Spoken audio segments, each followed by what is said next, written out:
একটা মানুষের দেহই কি সব কিছু? যেমন একটা মানুষের আত্মা দাসত্ব শৃঙ্খলা আবদ্ধ থাকে, তারা স্বাধীনতা থাকে কোথায়? তো এখন অনেক কিছু আমাদের বাইরের চোখ দিয়ে বিশ্লেষণ করলে হবে না, কিছু কিছু বিষয় ভিতরের চোখ দিয়েও দেখতে হবে। আল্লাহ তৌফিক দান করুন। তো মেলালে আপনি বুঝতে পারবেন যে কোনো কিছুই বাদ নাই। আইয়ামে জাহিলিয়াতের এমন একটা জাহিলিয়াত বা ওই যুগের সুন্নত বাকি নাই যেটা এই যুগের মধ্যে নাই, বরং এখন আরো অনেক বড় পরিসরে এগুলো সমাজে প্রতিষ্ঠিত হয়ে গেছে। এটাই সত্য, এখানেই ফুল স্টপ করতে হবে। যদি না করেন তাহলে এটা আপনার জ্ঞানের দৈন্যতা অথবা অহংকার। এখানে আমি ঝগড়াও করতে যাব না কারোর সাথে। এখন প্রশ্ন হচ্ছে, নবী সাল্লাল্লাহু আলাইহি ওয়াসাল্লাম কি এই যুগটাকে পরিবর্তন করতে পারলেন কিনা? উত্তর হ্যাঁ। কিভাবে পরিবর্তন করতে পারলেন? উত্তর হচ্ছে আল্লাহ রাব্বুল আলামিনের ইচ্ছায় এবং তার ওহীর মাধ্যমে। ওহী কি জিনিস? আল্লাহ রাব্বুল আলামিনের প্রত্যাদেশ, আল্লাহর পক্ষ থেকে ঐশী বাণী, যেটা আল্লাহ পাক শুধু মুহাম্মদ সাল্লাল্লাহু আলাইহি ওয়াসাল্লামকেই দেন নাই, বরং প্রত্যেক নবী রাসূলকেই দিয়েছে। যেমন বড় বড় চারটার নাম আমরা সবাই জানি। তাওরাত নবী মূসা আলাইহিস সালামের কাছে, জাবুর দাউদ আলাইহিস সালামের কাছে, ইনজিল ঈসা আলাইহিস সালামের কাছে, এবং আল কোরআনুল কারীম নবী মুহাম্মদ সাল্লাল্লাহু আলাইহি ওয়াসাল্লামের কাছে। আল্লাহ পাক কোরআনের সাথে আরো একটা জিনিস দিলেন, সেটা হলো নবী সাল্লাল্লাহু আলাইহি ওয়াসাল্লামের সুন্নাহ। মানে কোরআন সবকিছুর সামারি করে দিবে, আর সুন্নাহ এটাকে বিশ্লেষণ করবে। ফর এক্সাম্পল, আল্লাহ পাক কোরআনের প্রায় 85 জায়গায় বলেছেন, বা সম্ভবত পরিসংখ্যানটা আরও বেশি হতে পারে, যে আকিমুস সালাহ ওয়া আতুজ যাকাহ, তোমরা সালাত কায়েম করো এবং যাকাত প্রদান করো। কিন্তু আপনি কোরআনে কিন্তু পাবেন না যে রুকু কেমন করে করতে হয়, কয়বার তাসবিহ পড়তে হবে, সিজদা কেমন করে করতে হয়, কয় তাসবিহ পড়তে হবে। হ্যাঁ, আপনি প্রথম রাকাতে সূরা ফাতিহার পর কি পড়বেন, কিভাবে রুকু করবেন, কতটুকু অ্যাঙ্গেলে মাথাকে নোয়াবেন, সিজদায় আপনার হেড পজিশন কোথায় থাকবে, এই বিষয়গুলো কিন্তু ভেঙে ভেঙে কোরআনে কোথাও নাই। এই কারণে আল্লাহ রাব্বুল আলামিন এক্সট্রা আরেকটা জিনিস দিলেন, সেটা হলো সুন্নাহ। নবী সাল্লাল্লাহু আলাইহি ওয়াসাল্লাম নিজে করে দেখালেন যে এটা এভাবে করতে হয়। এটা দেখেছেন কারা? সাহাবায়ে কেরাম। সাহাবায়ে কেরাম তাকে নিজ চোখে দেখেছেন। সাহাবা কাকে বলে? যারা নবী সাল্লাল্লাহু আলাইহি ওয়াসাল্লামকে সচক্ষে দেখেছেন এবং ঈমান এনেছেন, মুমিন অবস্থায় ইন্তেকাল করেছেন। নবীকে কিন্তু আবু জেহেলও দেখেছিল, তাই বলে আবু জেহেল তো সাহাবী নয়। আবু জেহেল কি সাহাবী? আচ্ছা। তো কোরআন এবং হাদিস আল্লাহ রাব্বুল আলামিন নবী সাল্লাল্লাহু আলাইহি ওয়াসাল্লামকে দিলেন ঐশী গ্রন্থ হিসেবে। মাত্র 23 বছর সময় লেগেছে নবী সাল্লাল্লাহু আলাইহি ওয়াসাল্লামের সেই সমাজটাকে পরিবর্তন করতে। কোন সমাজ? যেই সমাজটা এই যুগের সব নোংরামি একত্রিত করলে যে সমাজটা হবে, সেই সমাজ। তাহলে আমরা বুঝতে পারছি যে সমাজে যত নোংরামি থাকুক না কেন, আল্লাহ পাকের কিতাব এবং তার নবীর সুন্নাহর মধ্য দিয়ে এটাকে পরিবর্তন করা সম্ভব। এটা অসম্ভব কিছু নয়। নবীজি করেও দেখালেন মাত্র 23 বছর। আর 23 বছর তো এত অল্প সময়। আমরা 23 বছর নামাজই পড়ি নাই অনেকেই। মেবি এখনও অনেকে উপস্থিত আছেন বা এই লেকচার শুনবেন যারা 40 বছরও সেজদা করে নেয়, 50 বছরও সেজদা করে নেয়। তবে তাদের জন্য একটা সুসংবাদ, সেটা হলো আল্লাহ পাক তার এই সমস্ত গুনাহ মাফ করে দিবেন যদি মৃত্যুর আগে খালি একবার বলতে পারে, আস্তাগফিরুল্লাহ আল্লাযী লা ইলাহা ইল্লা হুয়াল হাইয়ুল কাইয়্যুম ওয়া আতুবু ইলাইহি। আল্লাহ পাক সমস্ত গুনাহ মাফ করার জন্য প্রস্তুত আছেন। তো 23 বছর কিন্তু খুব বেশি সময় নয়। প্রশ্ন হচ্ছে এখন আরেকটা, যে কিভাবে নবী সাল্লাল্লাহু আলাইহি ওয়াসাল্লাম এত অল্প সময়ের মধ্যে এই ব্যাপক সামাজিক বিপ্লব সংগঠিত করলেন। আমরা কিন্তু অনেক বিপ্লবের কথা পড়েছি, পড়ে আজকে আপনারা এই পর্যন্ত এসেছেন। আপনারা যারা student, running student, teacher, honourable guardian যদি কেউ থেকে থাকেন, আমরা কিন্তু অনেক বিপ্লবের কথা পড়েছি একদম স্কুল লেভেল থেকে। হ্যাঁ, পলাশির যুদ্ধ দিয়ে আমরা পড়া শুরু করেছিলাম সমাজবিজ্ঞান বইগুলোতে ছোটবেলায়। ইংরেজদের সময় কেমন ছিল, ওদেরটাও তো বিপ্লব। ইংরেজরা সারা বিশ্ব শাসন করেছে, এটাও তো ওদের বিপ্লব। বলশেভিক পড়েছেন, চাইনিজদেরটা পড়েছেন, মুসল্লিটা পড়েছেন, তারপর প্রাচীন এই গ্রিক দর্শনগুলো পড়েছেন, তাই না? তারপরে আমরা যে ফোরাত ইউফ্রেটিস নিয়ে এতগুলো কথা বলি, ওখানে যে প্রাচীন ব্যাবিলনের সভ্যতা ছিল এগুলো পড়েছেন। চাইনিজদের তো রিসেন্ট, এটা তো বেশি দিন হয়নি। আফ্রিকান কন্টিনেন্ট থেকে শুরু করে পুরো বিশ্বে আপনারা তো আলেকজান্ডার দ্য গ্রেট পর্যন্ত পড়েছেন। এই যে বিপ্লবগুলো আপনারা পড়েছেন, কত সময় লেগেছে এক একটা বিপ্লব প্রতিষ্ঠা হতে বা ওটা সমাজে ইম্প্যাক্ট করতে, কত সময় লেগেছে। আর নবী সাল্লাল্লাহু আলাইহি ওয়াসাল্লামের কোরআন সুন্নাহ দিয়ে পুরো বিশ্বকে চেঞ্জ করতে কত সময় লেগেছে। এখানেই তো প্রমাণ হয় যেটা আল্লাহর পক্ষ থেকে এসেছে। এখানেই তো প্রমাণ হয় যেটা আল্লাহ রাব্বুল আলামিনের পক্ষ থেকে না আসলে এটা সম্ভব ছিল না। এবং নবী সাল্লাল্লাহু আলাইহি ওয়াসাল্লামের ইন্তেকালের সাথে সাথে কি বিপ্লব থেমে গেছে? দেখবেন মাও সেতুং নাই, তার বিপ্লবটা কতদিন স্থায়ী ছিল।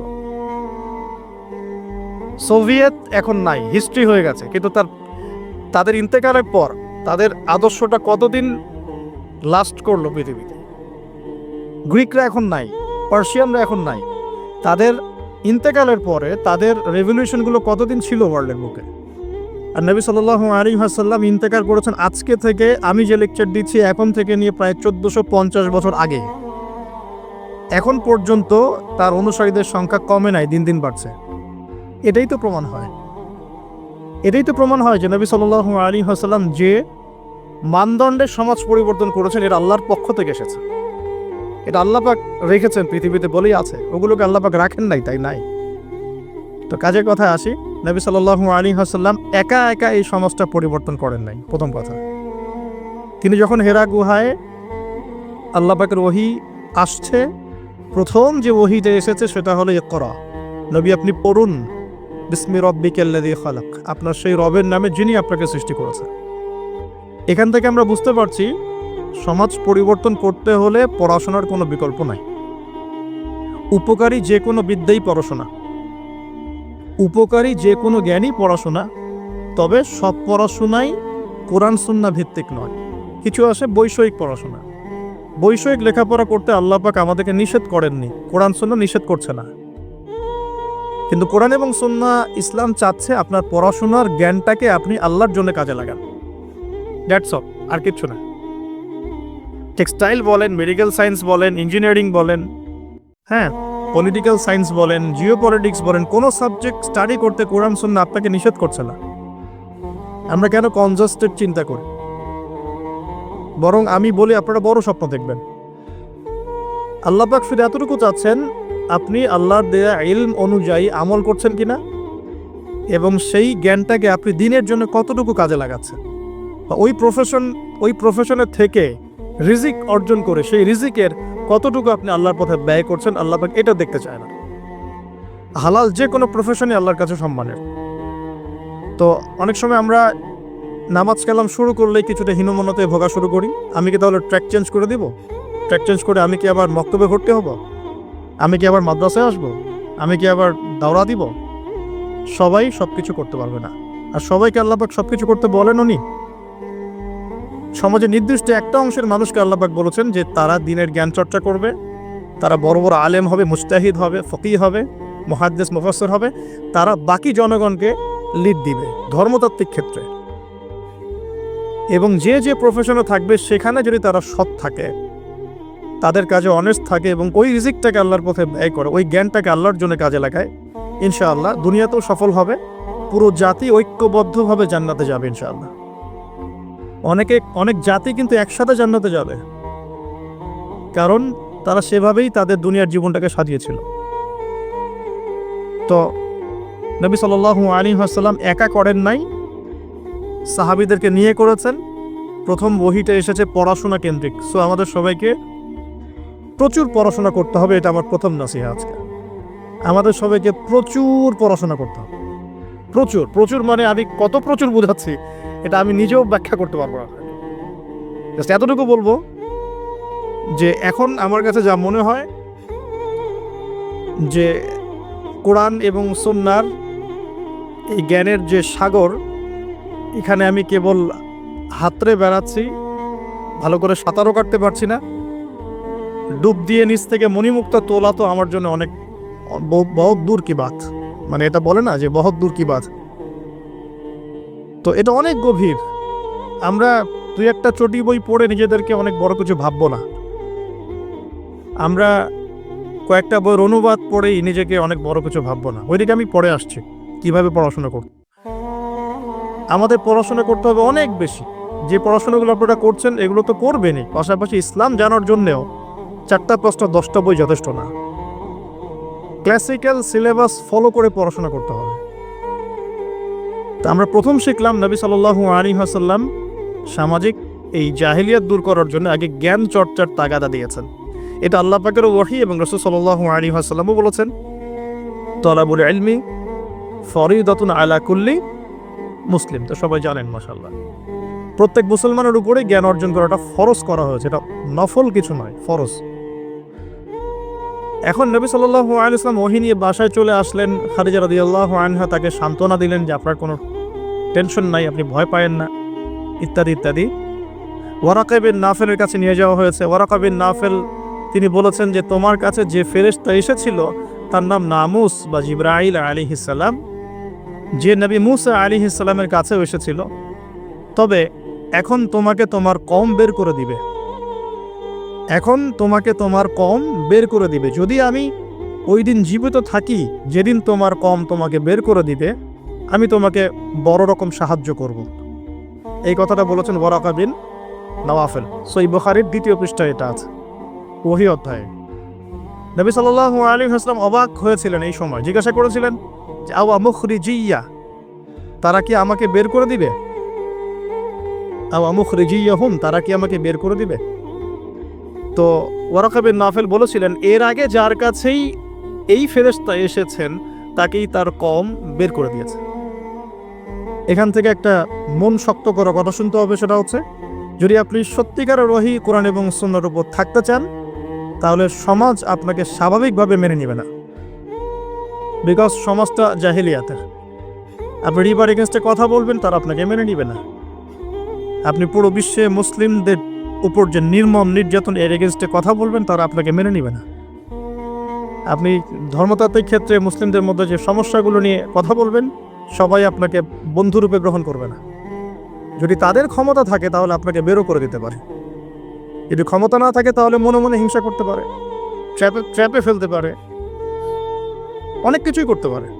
এটা হচ্ছে দলিল যে ওয়ারাকা বিন নাফেল প্রথম এই কথাটা বলেছিলেন, এবার তো তোমার কওম তোমাকে বের করে দিবে। আপনি বাসায় গিয়ে আজকে সহিহ বুখারী খুলে দেখেন, এটা হচ্ছে ওহী আসার বাস্তবতা। যাদের কাছে ওহী এসেছে এবং যাদের কাছে ওহীর জ্ঞান আছে তাদেরকে সবাই বন্ধুরূপে গ্রহণ করবে না। ইভেন আপনিও যদি এখন ইসলাম 100% ফলো করার চেষ্টা করতে থাকেন, আপনি আপনার পরিবারের মধ্যেই এক ঘরে হয়ে যেতে পারেন। আপনি আপনার পরিবারের মধ্যেই প্রবলেম ফেস করতে পারেন, সোসাইটিতে করতে পারেন। আমি তো অবাক হচ্ছি যে একটা শিক্ষা প্রতিষ্ঠানে এ ধরনের প্রোগ্রামের আয়োজন করা হচ্ছে। কয়টা শিক্ষা প্রতিষ্ঠান বাংলাদেশে আছে যেখানে বসে এই ধরনের কথা বলা যায়? অনেস্টলি স্পিকিং বলেন, 1%, 2%, 5%? আল্লাহ কবুল করুন, দোয়া করি আমি। এই জন্য আমি কঠিনভাবে কথাগুলো বলে যাচ্ছি, সবসময় সব সুযোগ হয়ে ওঠে না। ওহীর জ্ঞান এমন একটা জিনিস যেটা সবাই বন্ধুরূপে গ্রহণ করে না। কিন্তু নবী সাল্লাল্লাহু আলাইহি ওয়াসাল্লাম কি থেমে গিয়েছেন? উত্তর না। তিনি এবার তার ট্যাকটিকটা দেখেন কিভাবে তিনি 23 বছর এটা করেছেন, মাত্র 23 বছর। প্রথমত তিনি কি করেছেন? কাছের মানুষদেরকে আগে দাওয়াত দিয়েছেন। তাহলে দিন আগে নিজে যখন পালন করবেন, বুঝবেন, আমল করবেন, এটা প্রথম কাজ জ্ঞান অর্জন করার পর। এরপরে আপনার কাছের মানুষদেরকে দিনের দাওয়াত দিতে হবে। কাছের মানুষ মা, বাবা, স্ত্রী, সন্তান, বন্ধু বান্ধব ইত্যাদি। নবী সাল্লাল্লাহু আলাইহি ওয়াসাল্লামের দাওয়াতে প্রথম ইসলাম কবুল করেছেন কারা? খাদিজা রাদিয়াল্লাহু আনহা, কাছের মানুষ, স্ত্রী। আবু বকর সিদ্দিক রাদিয়াল্লাহু আনহু, প্রায় বন্ধু মানুষের মতোই, আগে থেকে পরিচয় ছিল। তারপরে তার ছোট ভাই আলী ইবনে আবি তালেব, কাজিন। তার আরেক কাজিন জাফর ইবনে আবি তালেব। বাসায় ছিলেন একজন পালক পুত্র যায়েদ ইবনে হারেসা। এরপরে আস্তে আস্তে আবু বকর সিদ্দিকের দাওয়াতের মধ্য দিয়ে উসমান বিন আফফান, তালহা বিন উবাইদুল্লাহ, সাদ ইবনে আবি ওয়াক্কাস, আব্দুর রহমান বিন আউফ, তারপরে আবু উবাইদা ইবনে জাররা। মুসা আলাইহিস সালাম এত বড় একজন রাসূল যার উপরে তাওরাত নাজিল হয়েছে, তাই না? তিনি একদিন তো বলে ফেলেছিলেন যে আমার মনে হয় যে আমি সবচেয়ে বেশি জানি। তাকে প্রশ্ন করা হয়েছিল, আপনি কি সবচেয়ে জ্ঞানী মানুষ কিনা? আল্লাহ রাব্বুল আলামিন তো এই জায়গাটা ধরেছেন এবং খিদির আলাইহিস সালামের সন্ধান দিয়েছেন, না আমার একজন বান্দা আছে তোমার চেয়ে বেশি জানে। তখন তিনি তার সাথে দেখা করার জন্য সফর করেছেন। এই সফরটা খুব লম্বা ছিল, কষ্টের সফর ছিল। সফর করে তিনি যখন তাকে পেয়েছেন, ওই খিদির আলাইহিস সালামকে, তো খিদির আলাইহিস সালাম বলেছিলেন যে ইন্নাকা লান তাসতাতিআ মা'ইয়া সাবরা, আমার কাছে এমন জ্ঞান আছে আল্লাহর পক্ষ থেকে যেটা অর্জনের ব্যাপারে তুমি আমার সাথে ধৈর্য ধরতে পারবে না। তুমি মুসা আমার সাথে ধৈর্য ধরতে পারবে না। নবীকে বলা হচ্ছে এই কথাটা। আরেকজন নবীকে বলা হচ্ছে তোমার চেয়েও জ্ঞানী মানুষ আছে, এবং তার নাম খিদির আলাইহিস সালাম। তার ব্যাপারে আল্লাহ পাক বলছেন ওয়া আল্লামনাহু মিন লাদুন্না ইলমা, আমি আল্লাহ তাকে আমার পক্ষ থেকে জ্ঞান শিক্ষা দিয়েছে। মানে আল্লাহ পাক তার পক্ষ থেকে তাকে জ্ঞান শিক্ষা দিয়েছে। এবং তারা যখন ওই যে বোটে নৌকার করে সফর করছিলেন, তখন একটা পাখি এসে একটু পানি খেয়ে চলে যায়। তখন খিদির আলাইহিস সালাম বলেছিলেন যে এই যে পাখিটা যতটুকু পানি নিয়েছে, এই যে পাখিটা যতটুকু পানি নিয়ে গেছে এখান থেকে, এই পুরো কায়নাতের যে জ্ঞান, মানুষের অন্য মাখলুকের যত জ্ঞান আছে, তোমার আমার যত জ্ঞান, ওই পানিটুকুর মতো। আর এই যে পুরো দেখছো তুমি নদী এবং সাগর যত কিছু আছে, এটা হলো আল্লাহ রাব্বুল আলামিনের জ্ঞান। তো আমরা তো জ্ঞান কি ওটা বোঝাতে পারতেছি না। এই জন্য দেখবেন যে যত বড় আলেম হয় সে তত বিনয়ী হয় এবং তত বেশি সে মানে বইয়ের পোকা হয়ে যায়। আমাদের ওস্তাদদেরকে আমরা দেখেছি যে বই ছাড়া তারা তো মনে হয় একটা ঘন্টাও সময় অপচয় করেন না। কিতাব থাকেই হাতে অথবা সাথে ব্যাগে, চলতে ফিরতে খালি বই পড়ছেন আর পড়ছেন। তো এটা একটা সুরত। তাহলে আমরা বুঝলাম যে জ্ঞানের কোনো শেষ নাই। তাহলে যেহেতু কোনো শেষ নাই এবং জ্ঞানের মূল উৎস আল্লাহ রাব্বুল আলামিন, তাহলে এটা একটা লাইফ লং প্রসেস। তবে একটা নির্দিষ্ট গন্তব্যে গেলে আমরা মোটামুটিভাবে ফরজে আইন জানতে পারবো, অ্যাটলিস্ট কোরআন তেলাওয়াত শিখতে পারবো, অ্যাটলিস্ট ইনশাল্লাহ আরবি ভাষাটুকু তুলনামূলক শিখতে পারবো ইনশাল্লাহ। এরপরে কিছুটা অনুবাদ করতে পারবো কুরআনুল কারীম ইনশাল্লাহ, হাদিসের ইবারতগুলো পড়তে পারবো ইনশাল্লাহ, ফিকহের কিতাবগুলো পড়তে পারবো, আকীদার কিতাবগুলো পড়তে পারবো। আশা করা যায় ওই পর্যায়ে গেলে আমি তখন আরো বড় কিছু করার জন্য ফিকির করতে পারবো। তো ওই লেভেল পর্যন্ত তো আমাকে যেতে হবে, তাই না? আচ্ছা, এখন আসেন এই লেভেল পর্যন্ত যাওয়া আমাদের এই সোসাইটির কথা বলছি আর কি, আমাদের জন্য কতটা সহজ বা কতটা কঠিন। ঠিক আছে, তাহলে জানলাম ইলম অর্জন করতে হবে, ফরজিয়াত আছে, ওলামায়ে কেরামের সোহবতে করতে হবে, এটা খুবই বেশি জরুরি। একা একা করা যাবে না, একা একা করলে আপনি আহলে ফেসবুক ওয়াল জামায়াত হয়ে যাবেন। ঠিক আছে, এবং আপনি তখন স্বঘোষিত আমিও হয়ে যেতে পারেন। বুঝতে পারছি? নিজেকে হাসির পাত্রে পরিণত করবেন এবং আপনাকে নিয়ে ইউটিউবার রিলস বানাবে আর ভিডিও বানাবে, আপনি ভাইরাল হয়ে যাবেন। ভাইরাল ঠিকই হয়ে যাবেন, কিন্তু ওলামায়ে কেরামদের বদদোয়া লাগবে গায়ে। ঠিক আছে, আল্লাহ পাক আমাদেরকে এইসব ফিতনা থেকে হেফাজত করে না। সোহবত লাগবে এবং সোহবতটা একটা লং প্রসেস। এটা একদিন, 2 দিন, 1 বছর, 2 বছরের না, সারা জীবন লেগে থাকে আর কি। যদি আমাদের হায়াত আল্লাহ পাক আমাদেরকে আরো যদি 20-30 বছর বাঁচিয়ে রাখেন, মানে 30 বছরই আমাকে লেগে থাকতে হবে। ব্যাপারটা এরকম আর কি। আল্লাহ পাক যেন আমাদেরকে ইলমের পথে দীর্ঘনায়ক হায়াত নসিব করে না।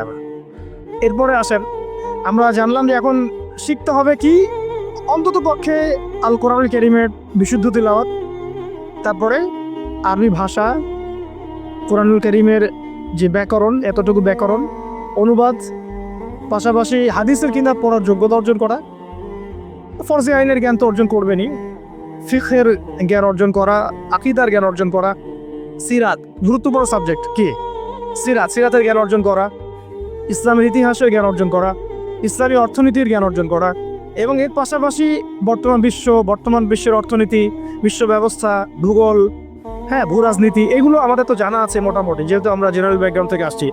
এগুলো তো ইউনিভার্সিটিতে পড়েছেন মাশাআল্লাহ। এমনকি ইউনিভার্সিটিতে আপনারা অনেকে ওয়েস্টার্ন ফিলোসফি পড়েছেন, আমার চেয়ে আপনারা ভালো জানেন। অনেকে ম্যাথামেটিক্স এখানে আছেন, অনার্স মাস্টার্স করেছেন, কেমিস্ট্রিতে আছেন, ফিজিক্সে আছেন, অনেক বড় বড় জায়গা থেকে মানুষ এসেছেন, MBBS ডক্টরও আছেন। এই পড়াশোনা তো মাশাআল্লাহ আপনার আছেই। এখন কোনটা ল্যাকিংস? ইসলামিক বেসিক পড়াশোনার ল্যাকিংস আছে, তাই তো? এখন আমাদের সামনে দুটো রাস্তা। একটা হচ্ছে বাংলাদেশের শিক্ষা সিস্টেমটা আপনি দেখবেন 2 ভাগে বিভক্ত। একটা ভাগ হচ্ছে মাদ্রাসা শিক্ষা ব্যবস্থা, একটা হলো জেনারেল শিক্ষা ব্যবস্থা। এখন মাদ্রাসা শিক্ষা ব্যবস্থা তাদের মতো করে তারা সাজিয়ে নিয়েছেন এবং এটার মধ্যে মাশাআল্লাহ যা আছে তার বেশিরভাগই কি আমাদের সবার জন্য উপকারী। হয়তো মাদ্রাসা শিক্ষার কারিকুলামে জেনারেল শিক্ষার কিছু সাবজেক্ট নাই, যেমন ধরেন ফিজিক্স নাই বা সায়েন্সের বেসিক সায়েন্সগুলো নাই, ইংরেজি হয়তো সব জায়গায় বাধ্যতামূলক না, কিছু কিছু জায়গায় হয়তো আছে।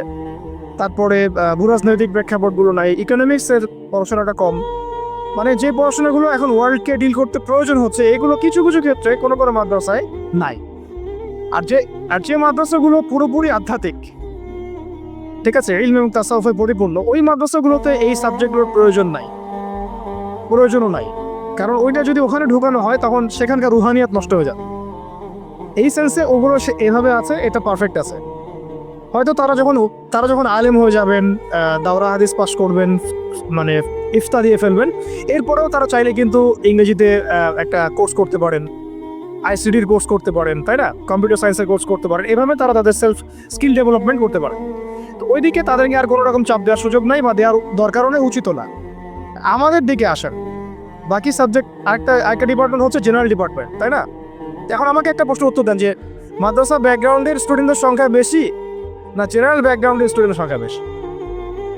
আচ্ছা, কোনো জরিপ আছে আপনাদের কাছে কত পার্সেন্ট বেশি? কোনো আইডিয়া আছে যে আমাদের মাদ্রাসা ব্যাকগ্রাউন্ডের স্টুডেন্ট সংখ্যা কত এবং জেনারেল ব্যাকগ্রাউন্ড স্টুডেন্টের সংখ্যা কত?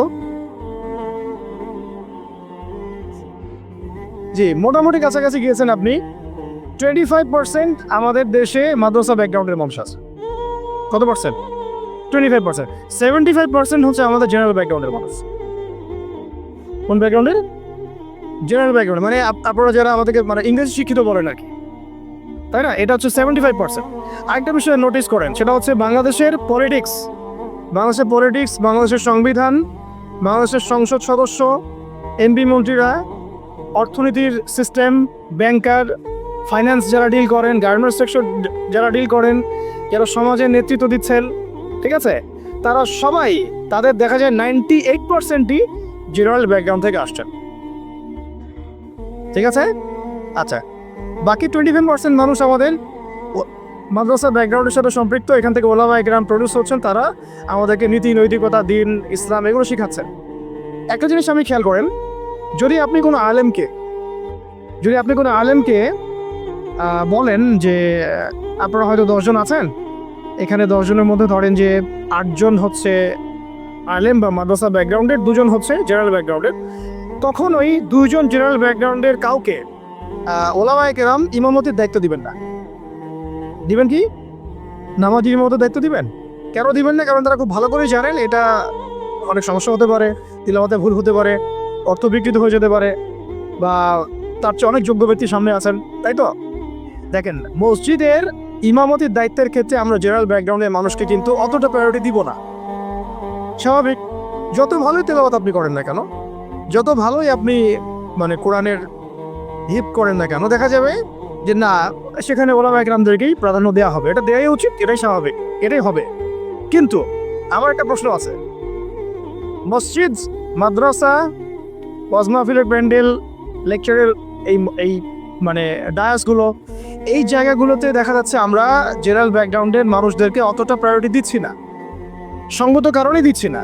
কিন্তু আবার রাষ্ট্রের অনেক বড় বড় সেক্টর, যেগুলো রাষ্ট্রের সবচেয়ে বড় বড় department, for example medical sector, for example finance, garments sector, economic sector, এবং সবচেয়ে বড় কথা হচ্ছে শিক্ষা সিস্টেম, শিক্ষা কমিশন, এমপি মিনিস্টার্স এবং পার্লামেন্ট, এই সমস্ত সেক্টরে আমরা জেনারেলদের হাতে দায়িত্ব দিয়ে নিশ্চিন্তে ঘুমাচ্ছি, তাই না বিষয়টা? অথচ রাষ্ট্রের এটা হচ্ছে 80% সেক্টর। তাহলে এখানে আমার একটা প্রশ্ন হচ্ছে যে কেন আমরা দিন শিখে ওই সব সেক্টরগুলোতে যাব না? আর যদি এই সেক্টরগুলো জেনারেল ভাইদেরকে ডিল করতে হয়, তাহলে কেন তাদেরকে দিন শেখাবো না? আমার কোশ্চেন, যেহেতু আমি তাকে ইমামতির দায়িত্ব দেওয়ার জন্য মুনাসিব মনে করছি না, তাহলে কিভাবে আমি তাকে রাষ্ট্রের দায়িত্ব দিলাম? আমাকে উত্তর দেন। আমি তাকে একটা মাদ্রাসার মোতামি বানাবোই না কখনো, কারণ তার সে যোগ্যতা নাই। আমি তাকে ইমামতির দায়িত্ব কখনোই দিব না, কারণ তার সে যোগ্যতা নাই বলে আমি মনে করি। তাহলে কিভাবে আমি আমার পুরো দেশের ইকোনমিক সিস্টেমের দায়িত্ব এই 8-10 জন 20 জন 100 জন জেনারেল মানুষকে দিয়ে দিলাম, কোনো প্রতিবাদও করলাম না, কিছু বললামও না, বা আমরা সেখানে যাওয়ার চেষ্টাও করলাম না, বা ওখানে যারা আছে তাদেরকে আমরা ইসলাম শেখানোরও চেষ্টা করলাম না, বা ওই রাষ্ট্র যারা চালায় এমপি মন্ত্রীরা পার্লামেন্টে যারা বসে আছে, রাষ্ট্র তো এরা চালায় না, আর তাদের নিচে আরও অনেক মানুষ আছে, উপরে অনেক মানুষ আছে, ডানে অনেকে আছে, বামে অনেকে আছে, আবার যারা গার্মেন্টসে আছে, যারা এখানকার মানে আমরা বলি না চাপ প্রয়োগকারী সংস্থা, তারা আছে, বিভিন্ন এনজিওস আছে, অ্যাসোসিয়েশন আছে, তো এই সবাই মিলে তারা রাষ্ট্রকে ডিল করে। তো তাদের সংখ্যা নিশ্চয়ই কয়েক কোটি তো হবেই। তাদের উপর আমরা পুরো দেশের দায়িত্ব কিভাবে ছেড়ে দিলাম, এটা আমার প্রশ্ন আর কি। যেখানে আমি একটা মসজিদের দায়িত্ব তাকে দিতে চাচ্ছি না, বা দেওয়ার মতো সে যোগ্য না, এবং দেওয়াটা মুনাসিবও না, তাহলে সমাধান কি এখানে? সমাধান হচ্ছে দুটা। একটা হচ্ছে আমাদের ওই 25% মানুষকেই ওই জায়গাগুলোতে যেতে হবে,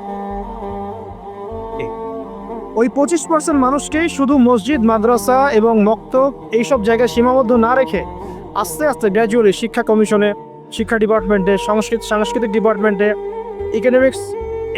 ইকোনমিক্সের ওয়ার্ল্ডে, এবং সবচেয়ে বড় কথা ওই পলিটিক্যাল ওয়ার্ল্ডে অ্যাপ্রোচ করতে হবে। তাহলে দেখা যাবে ইনশাআল্লাহ একটা পরিপূর্ণ ইসলামিক রাষ্ট্রের দিকে আমরা যেতে পারবো।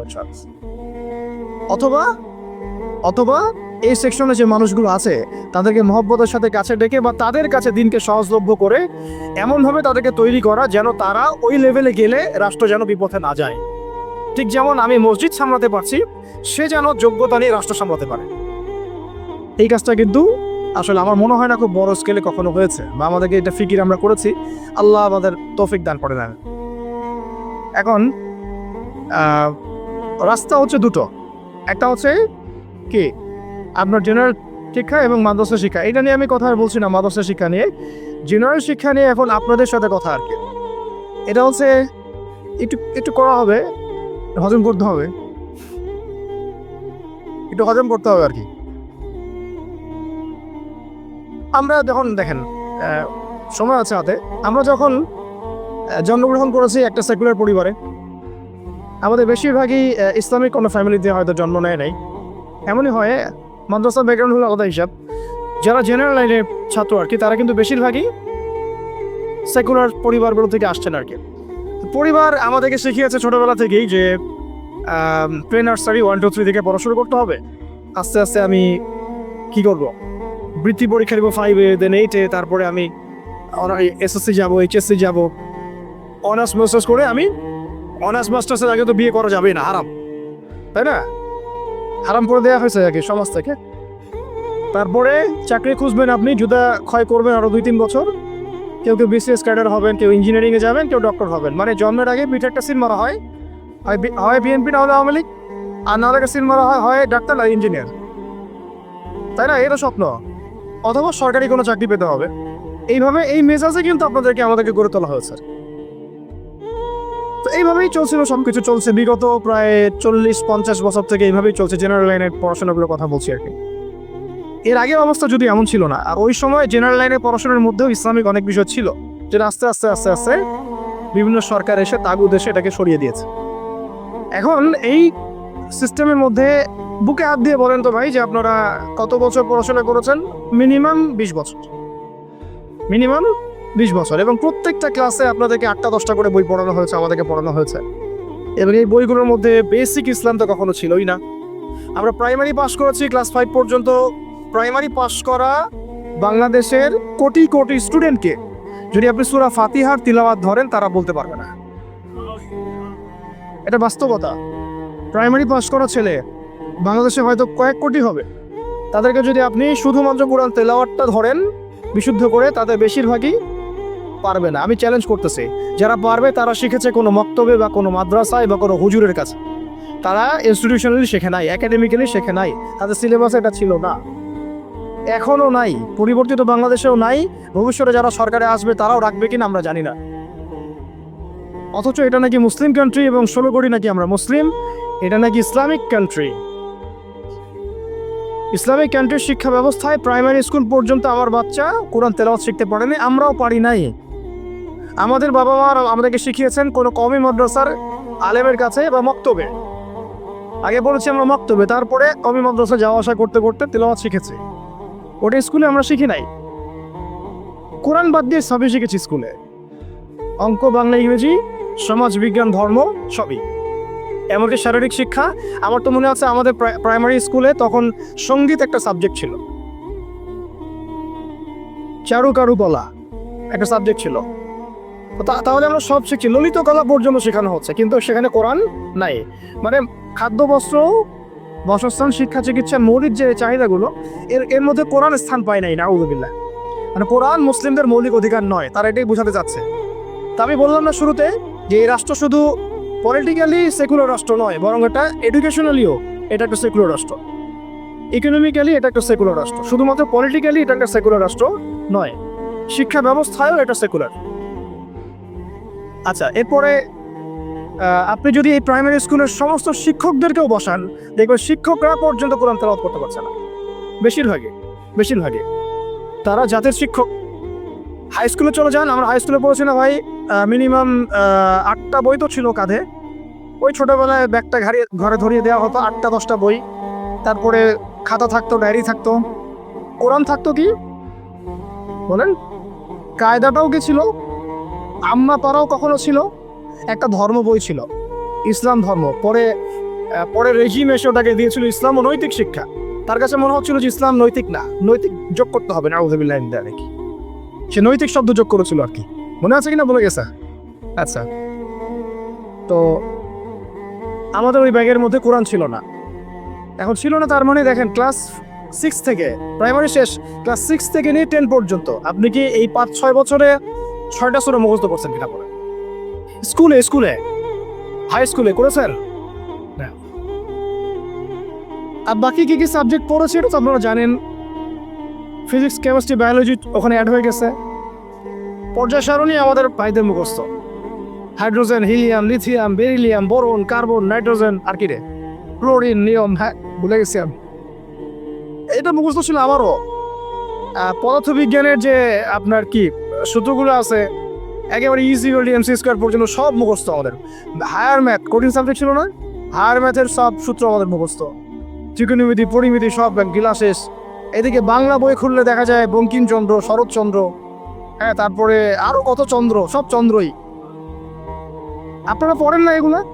সবাই পড়ছেন, এটা তো হাসার বিষয় না, সবাই পড়ছে। এখন আমাদের ছেলেমেয়েরা পড়তেছে, চেঞ্জ হয়েছে নাকি এগুলা?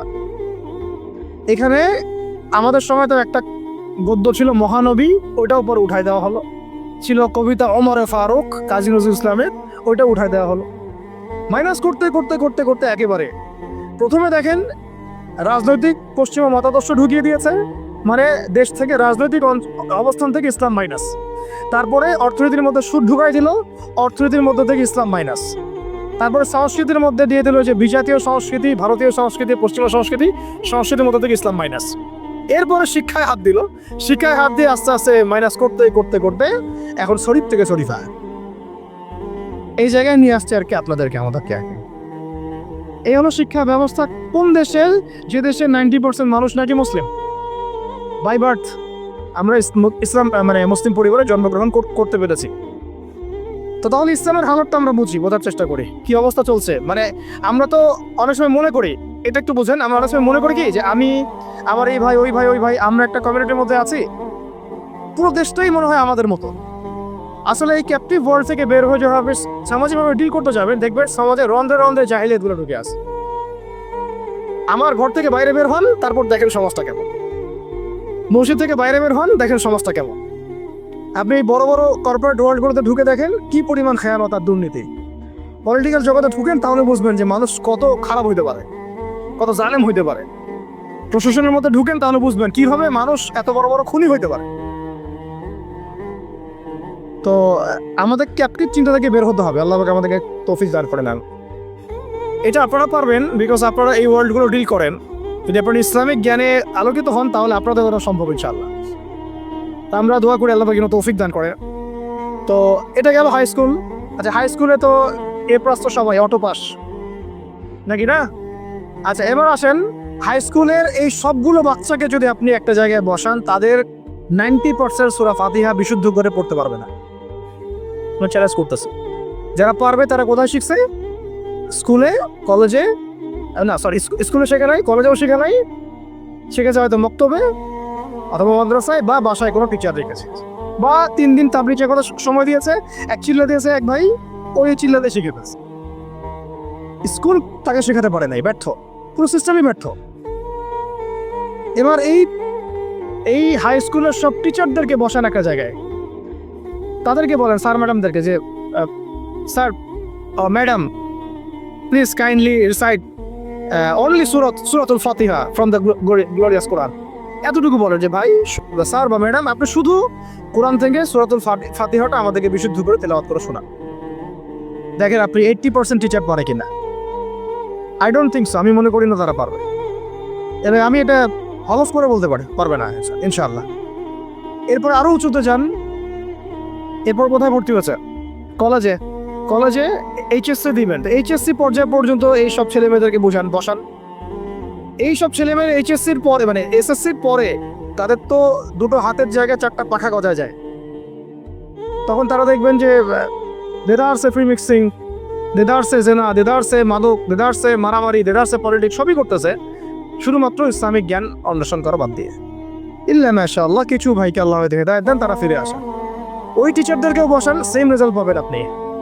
তারপরে অনার্স লেভেলে যান, সেম রেজাল্ট পাবে, আমি বলে দিলাম ওয়াল্লাহি সেম রেজাল্ট পাবে। এরপর আপনি চলে যান মাস্টার্স লেভেলে, একদম সেম রেজাল্ট পাবেন।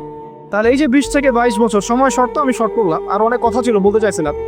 তো এই যে 20-22 বছর আমাদেরকে যে পড়ানো হচ্ছে, একেবারে প্লে গ্রুপ থেকে নিয়ে আমাদেরকে মাস্টার্স পর্যন্ত পড়ানো হচ্ছে, আমার জীবনের যে 20-22টা বছর এরা খেয়ে ফেললো, এই 22টা বছর কি আমাকে শিক্ষা মন্ত্রী ফিরাই দিবে?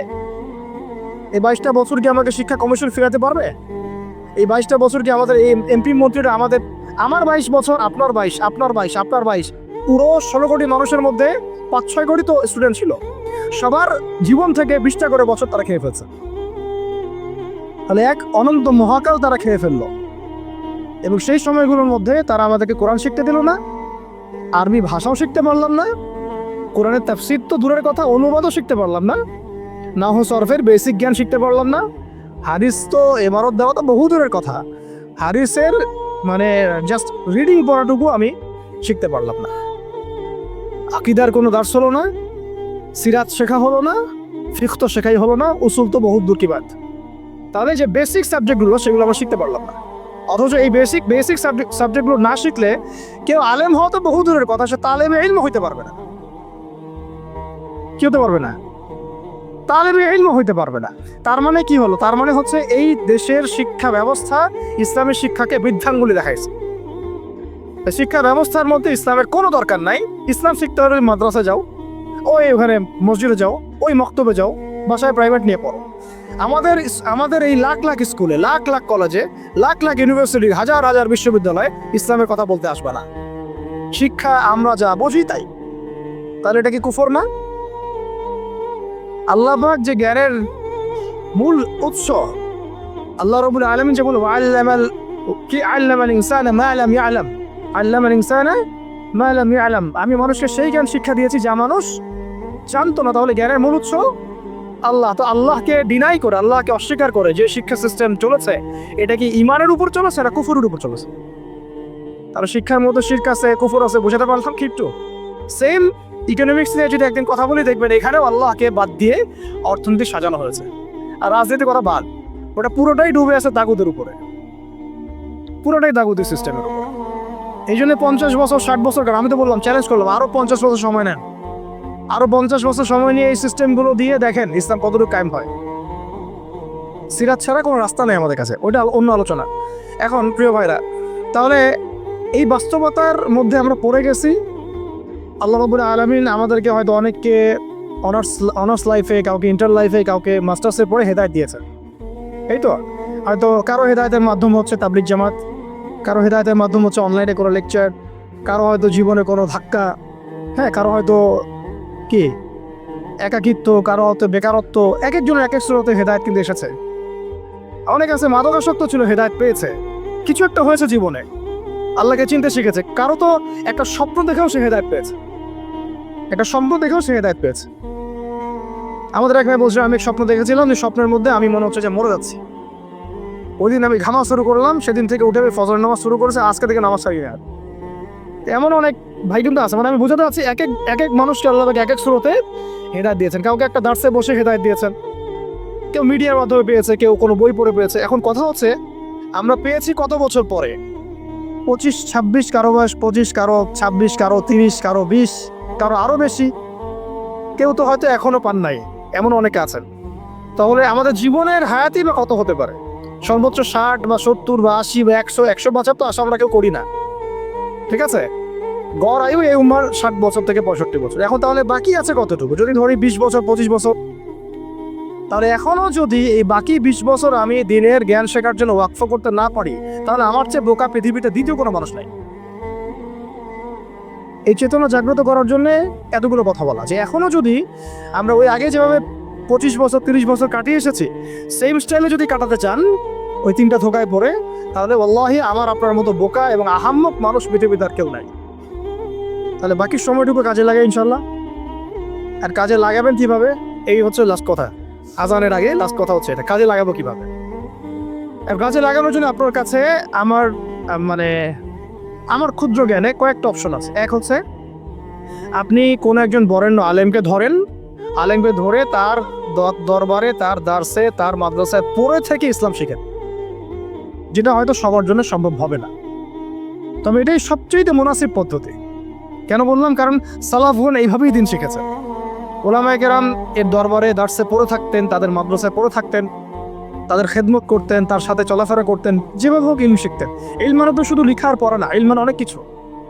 ইলম মানে আখলাক, ইলম মানে আমল, ইলম মানে তাসকিয়া, অনেক কিছু ইলমের অন্তর্ভুক্ত। ইলম শুধু কিন্তু সার্টিফিকেটের নাম নয়। ওই যে মুসা আলাইহিস সালামকে আল্লাহ পাক বললেন, না তোমার চেয়ে জ্ঞানী মানুষ আছে, তিনি তো নবী ছিলেন, রাসূল ছিলেন, সুবহানাল্লাহ। তো এটা হচ্ছে একটা উপায় বা সুরত, যে একজন বরেণ্য আলেমকে খুঁজে বের করে তার সাথে মশওয়ারা করে তার সহবতে থাকা, কন্টিনিউয়াসলি তার কাছে যাওয়া আসা করতে থাকা, এবং তিনি যে দিক নির্দেশনা দেন সেভাবে পড়াশোনা করা। এটা হয়তো সবার পক্ষে পসিবল নাও হতে পারে। দ্বিতীয় সুরত হচ্ছে যে এখন যে যেখানেই আছেন সেখান থেকে শিফট করে মাদ্রাসায় ভর্তি হয়ে যেতে হবে। মাদ্রাসায় ভর্তি হয়ে গিয়ে কোথা থেকে পড়া শুরু করবেন? যেহেতু আপনি এখনো তিলাওয়াতও জানেন না, তাহলে তিলাওয়াত থেকে। যেহেতু আপনি এখনো হয়তো কেউ তিলাওয়াত জানেন, কোনো হিফজ করা হয়নি, কিছুটা হিফজ করতে হয়, অথবা হিফজ করেছেন কিছু, এখন আপনি নাউসাব থেকে শুরু করবেন, আরবি ভাষা থেকে শুরু করবেন, আস্তে আস্তে বড় ক্লাসে যাবেন।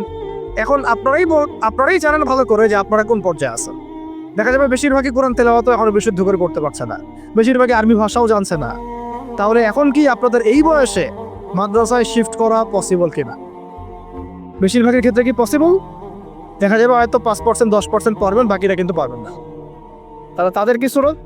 তাদের জন্য আরও সুরত হচ্ছে, এটা খুব একটা ইফেক্টিভ না, তারপরেও এটা একটা মন্দের ভালো অপশন। সেটা হচ্ছে অনলাইনে অনেক কোর্সেস আছে বিভিন্ন প্রতিষ্ঠানে, সেখানে হয়তো 3 মাস 4 মাস 6 মাস করে বিভিন্ন কোর্স করতে করতে কিছুটা জ্ঞান শেখা, কিছুটা জ্ঞান দেখা। তাও সেটা একা একা না, ওই ওস্তাদদের সোহবতে থাকতে হবে, পরামর্শ করে থাকতে হবে।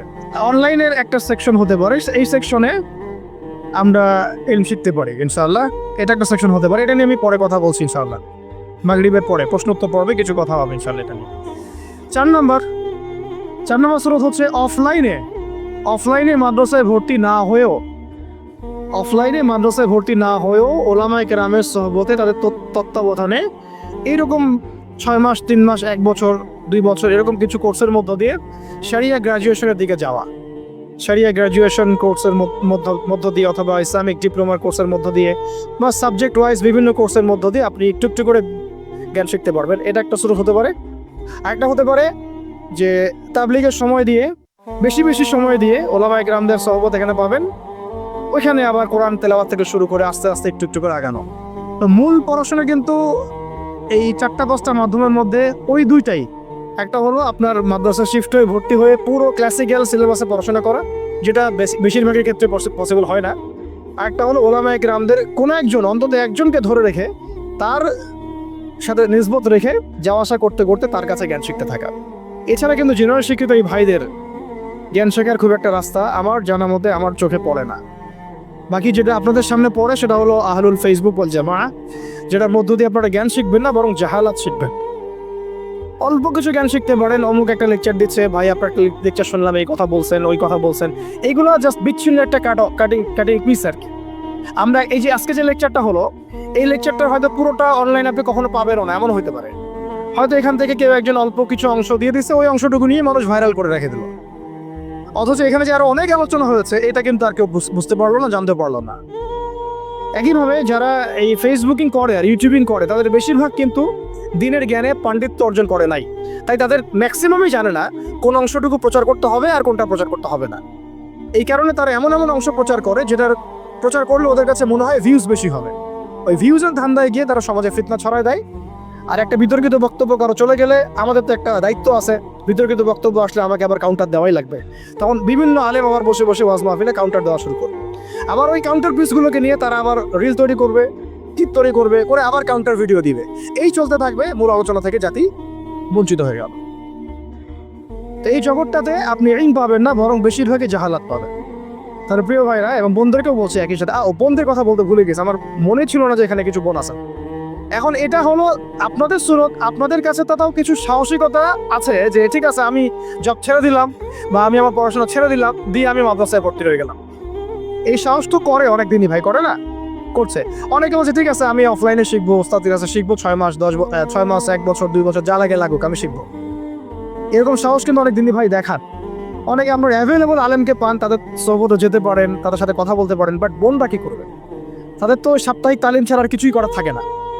এমনকি বিয়ে হয়ে গেলে তো সংসারে চলে যায়, তখন তো সন্তান প্রতিপালন করতে তাদেরকে সবকিছু ব্যয় করতে হয়, তারা কিন্তু তখন ইলম শেখার সুযোগটা পান না। আর এই বোনরা যখন ইউনিভার্সিটিতে পড়েন সেখানে মেসে থাকেন, তাই না? ওখানে দেখা যায় বাসার থেকে টাকা পাঠায় বা প্রাইভেট পড়ে টিউশনি করে তারা ইউনিভার্সিটিতে পড়াশোনা করেন। এবং অনেক দিনই বোন সেখানে হ্যারাসমেন্টের শিকার হন, পর্দার খেলাফ কাজ করতে হয়, টিচারদের দ্বারা হ্যারাসমেন্ট হন, বন্ধুর দ্বারা হ্যারাসমেন্টের শিকার হন, কোনো সময় ধর্ষণের ঘটনাও ঘটে। আর কখনো ধর্ষণ না হলেও ফ্রি মিক্সিংয়ের কারণে অনেকেই জানায় লিপ্ত হয়ে যেতে পারে, তাই না? এটা কি পার্সেন্টেজ কম না বেশি? এটাও কিন্তু খুব মানে মহামারীর মতোই ছড়াইছে বিষয়টা। এই প্রমাণ আমরা সবাই জানি, আমরা বাইরে হয়তো বলছি না, কিন্তু আমরা জানি ভিতর থেকে এটা হয়। তো এখন এই বোনদের দিন শেখার ফিকিরটা কি? তারা কিভাবে দিন শিখবে বলেন? আপনারা বলেন আমরা কি করবো এই বোনদের জন্য, কি করতে পারি আমরা তাদের জন্য? এখন যদি মহিলা মাদ্রাসা তৈরি করতে থাকি তাহলে এই বোনদের কি পক্ষে কি পসিবল যে তাদের এই সব কিছু ছেড়ে দিয়ে আবার নতুন করে মিজান জামাতে ভর্তি হওয়া বা এসব আর বেশি কি বইটা নিয়ে ভর্তি হয়ে পড়াশোনা শেখা, আরো 10 বছর পড়াশোনা করা তাদের পক্ষে কি পসিবল? তাহলে তাদের পক্ষে অফলাইনে শেখার জন্য এইরকম কিছু কোর্সের দরকার আছে স্থানীয়ভাবে, যেখানে তাদেরকে যে শিখতে না হয় প্রত্যেকটা জেলায় প্রত্যেকটা গ্রামে ইউনিয়নে প্রত্যেকটা জায়গায় তারা যেন এগুলো অ্যাভেলেবল পায়। তাহলে হয়তো তারা কিছুটা দিন শিখতে পারবে ইনশাল্লাহ। যেটা মক্তব প্রজেক্টের আন্ডারে আনা যায় বা ইসলামিক স্টাডির প্রজেক্টের আন্ডারে আনা যায়, অথবা তাদেরকে অনলাইনে কিছু দিনের দার্সের মধ্য দিয়ে, কোর্সের মধ্য দিয়ে হয়তো দিন শেখানো যাবে, তাও লিমিটেড। কারণ অনলাইনের মধ্য দিয়ে পরিপূর্ণ দিন শেখানো যায় না, এটা আমি নিজেই বলে দিচ্ছি, এটা আসলে পসিবল না। কিছুটা দেয়া যায়, কিছুটা দার্স দেওয়া যায়। আপনারা এখানে বসে আছেন, একটা আই কন্ট্যাক্ট হচ্ছে, মাথা নাড়াচ্ছেন, আমার কথা বুঝতে পারছেন। অনলাইনে আমি জাস্ট কানের মধ্যে একটা ইয়ারফোন লাগাইলাম আর আমি দেখছি এখানে কতজন জয়েন করেছে, আমি আমার বক্তব্য দিয়ে গেলাম, ওকে পড়া ধরলাম, দিল, যে পড়া করলো, কেউ করলো না, আমি তদারকি করতে পারলাম না। এখানে যদি আমার বাচ্চা থাকে 100টা, আমি কিন্তু একজন করে টিচার দিয়ে আমি পড়াতে পারতাম। তো অনলাইনে পরিপূর্ণ আসলে সেই ইলমের যে নূরটা, সেই যে তাসিরটা, এইটা আসে না আর কি। তো ওইটাও একটা মন্দের ভালো অপশন। তাহলে দেখেন আমরা কত বড় বিপদে আছি। বিপদটা কি গেস করতে পারছেন আমরা কত বড় বিপদে আছি? ইলম শেখার ইচ্ছা থাকলেও অনেক সময় উপায় আমাদের সামনে থাকছে না। সবচেয়ে বড় আমাদের মানে ভয়ঙ্কর বিপদটা কি? অনেকের ইলম শেখার ইচ্ছা আছে কিন্তু আপনি উপায় বের করতে পারছেন। তাহলে এই 4টা 5টা 6টা উপায়ের বাইরে যদি কোনো উপায় থাকে তাহলে আপনারা আমাকে জানাবেন। আর যদি দেখা যায় এর বাইরে কোনো উপায় নাই, তাহলে এই 4টা 5টা উপায়ের মধ্যে কোনো একটা আপনাকে গ্রহণ করতে হবে। গ্রহণ করে ইনশাআল্লাহ তাআলা ইলম শিখতে হবে। কারণ ইলম অর্জন না করলে আমল, তাসকিয়া, ওই দাওয়াত, ওই আমর বিল মারুফ, ওই নাহি আনিল মুনকার, আর ওই জিহাদের কথা বলছেন, ইসলামিক হুকুমতের কথা বলছেন, শরিয়া কায়েমের কথা বলছেন, এগুলো এতটা সহজ নয়। কারণ শুরুটাই হচ্ছে ইলম থেকে। বরং এই ইলম ব্যতীত যদি আমরা এগুলো করতে যাই তখন হবে কি, আমরা নেক্সট তো ধোঁকা খাইতে পারি, বরং আমরা উম্মার উপকার করতে গিয়ে ক্ষতি করে ফেলতে পারি। তো আল্লাহ রাব্বুল আলামিন আমাদের সবাইকে যেন ইলমের এই সমুদ্রে ডুব দেওয়ার তৌফিক দান করে। এবং ইলম শুধুমাত্র সার্টিফিকেট কেন্দ্রিক নয়, বরং এটা অবশ্যই আধ্যাত্মিক ব্যাপার। তাই আদবের সাথে, আখলাকের সাথে, ধৈর্যের সাথে, ঠিকটা বড় বড় কথা বলছি ভাই, আদবের সাথে বেয়াদবরা কখনো ইলম অর্জন করতে পারে না। ওয়াল্লাহি বেয়াদবরা কখনো ইলম অর্জন করতে পারে না। যারা ওস্তাদের সাথে বেয়াদবি করেছে তারা কখনো আলেম হতে পারে নাই, কখনো পড়ে নাই, ছড়ে পড়ে গেছে। দাওরা দিয়েছে কিন্তু ছড়ে পড়ে গেছে, বিকজ ওস্তাদের সাথে বেয়াদবি করেছিল। ওস্তাদ মন খারাপ করেছেন, বদদোয়া দেন নাই, জাস্ট মন খারাপ করেছেন। আর ওস্তাদের খেদমত করে বহু মানুষ জেনারেল থেকে আল্লাহর ওলি হয়ে গেছে। আমাদের সামনে মিসাল আছে, জেনারেল থেকে আল্লাহর ওলি হয়ে গেছেন এমন বহু মানুষ আছেন ওস্তাদের খেদমত করার কারণে, আলেমদের সম্মান করার কারণে। আরেকটা লাগবে সবর। কি লাগবে? সবর। একদিনে তো হবেই না, সারা জীবন লেগে থাকতে হবে। আরেকটা হচ্ছে ইস্তেকামা, মানে দৃঢ়তা, মানে আমাকে লেগে থাকতেই হবে, যত বছর লাগে লাগুক, সারা জীবন লাগুক। ঠিক আছে? এই বিষয়গুলো তাজকিয়া অর্জন করার বিষয় আছে, এবং ইলম অর্জনের সাথে আমলের একটা ব্যাপার আছে। ধারাবাহিকতা বজায় রাখা এবং প্রতিদিনের রুটিনের মধ্যে এই ফরজিয়াত, আবার বলছি ইলম অর্জন কি ফরজ, এই ফরজিয়াতটাকে একটা গুরুত্বপূর্ণ জায়গায় রাখা। সারাদিনের কাজের মধ্যে এটা আমার ফরজ কাজ। নামাজের পর আমি অবশ্যই ইলম অর্জনকে রাখবোই না। এভাবে যদি আমরা ইনশাআল্লাহ তাআলা আমাদের জীবনটাকে এখনও ঢেলে সাজাতে পারি, আমার মনে হয় এভাবে যদি আমরা 5 বছর 10 বছর আমাদের একটা টার্গেট নেই, আশা করা যায় যে আমরা অনেক বড় আলেম না হলেও অন্তত তালেবে ইলম হতে পারবো। আর আমাদের সন্তানদেরকে আলেম বানাতে পারবো ইনশাআল্লাহ। যে ভুল আমরা করেছি ওইটা আমরা বাচ্চাদেরকে করাবো না। আমাদের স্ত্রীরা হয়তো এখন নতুন করে আবার আলেমা হতে পারবে না, বাট তালেবে ইলম হতে পারবে। আমরা আমাদের মেয়েদেরকে বানাতে পারবো আলেমা, হাফেজা, মুহাদ্দিসা ইনশাআল্লাহ। তো এটাই আমাদের ফিকির, আমাদের লক্ষ্য, যাতে এখন যারা জেনারেল শিক্ষিত ভাইরা আছেন তাদেরকে যারা ফিরিয়ে আনা যায় এবং একটা সিলেবাস কেন্দ্রিক পড়াশোনা করানো যায়, যাতে তারা অন্তত তালেবে ইলম হয়।